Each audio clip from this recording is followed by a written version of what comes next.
Let us turn to the subsidiary bodies inhabiting a subterranean world.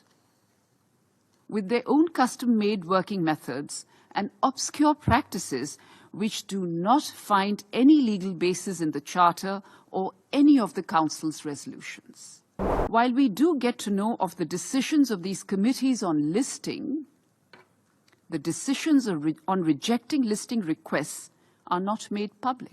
This is a disguised veto, but an even more impervious one that indeed merits a discussion amongst the wider membership.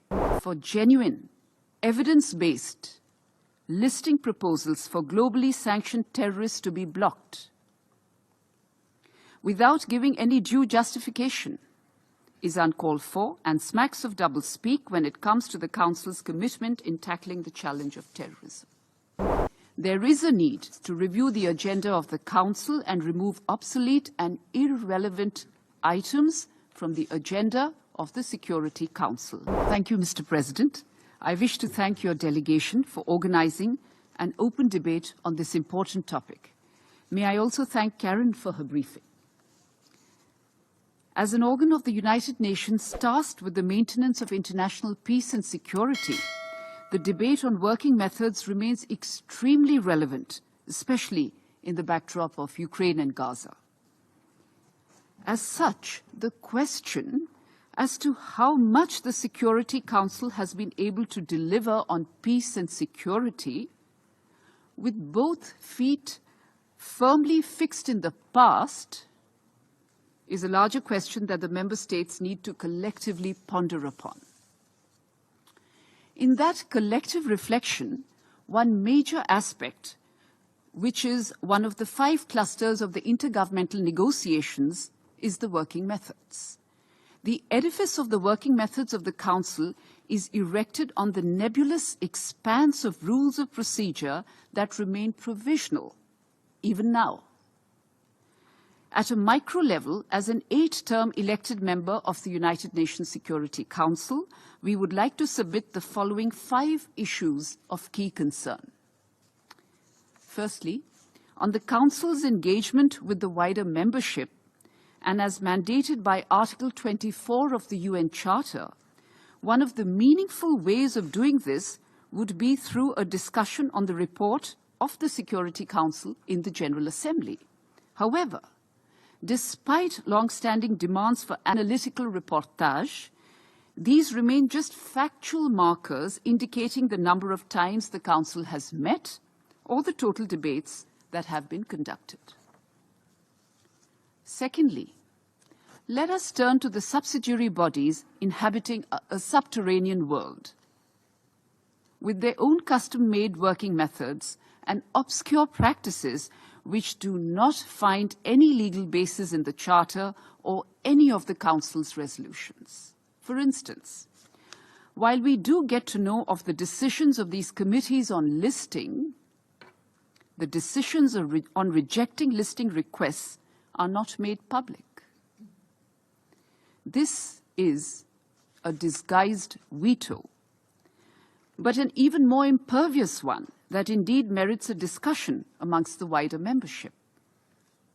For genuine, evidence-based listing proposals for globally sanctioned terrorists to be blocked without giving any due justification is uncalled for and smacks of doublespeak when it comes to the Council's commitment in tackling the challenge of terrorism.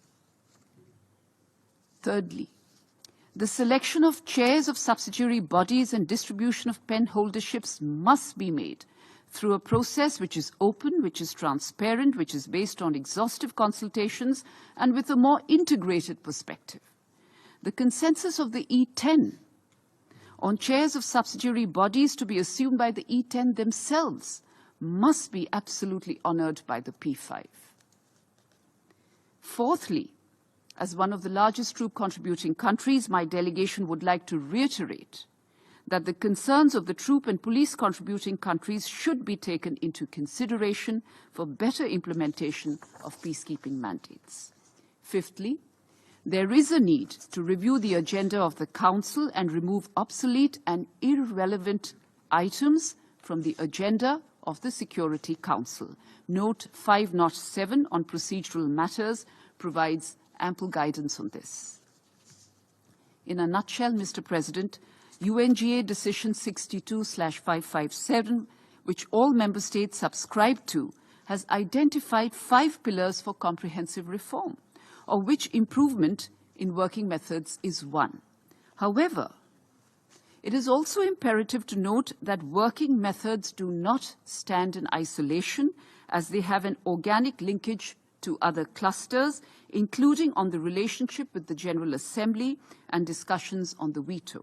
Therefore, unless we address the issue in its entirety, a piecemeal approach would fail to offer a holistic solution. In addition, Mr. President, as we discuss the working methods, we also witness an equitable representation-sized hole in the Security Council between the P5 and E10. What we therefore need is a Security Council that better reflects contemporary realities, the geographical and developmental diversity of the multipolar world of today, including the voices of the developing countries and unrepresented regions like Africa, Latin America, and the vast majority of Asia and the Pacific. For this, an expansion of the Council in both categories of membership is absolutely essential. Mr. President, we can no longer hide behind the smokescreen of the intergovernmental negotiations by delivering entrenched national positions in a process which has no time frame and no text. We should embark upon the only established process in the United Nations, which is by engaging in negotiations based on text and not through speaking at each other or past each other, as we have done for the past 3 decades.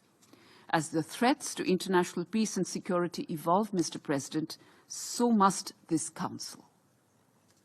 We ask those blocking progress on this vital issue to heed calls for genuine reform and contribute to making this Council truly fit for purpose for the 21st century. Thank you.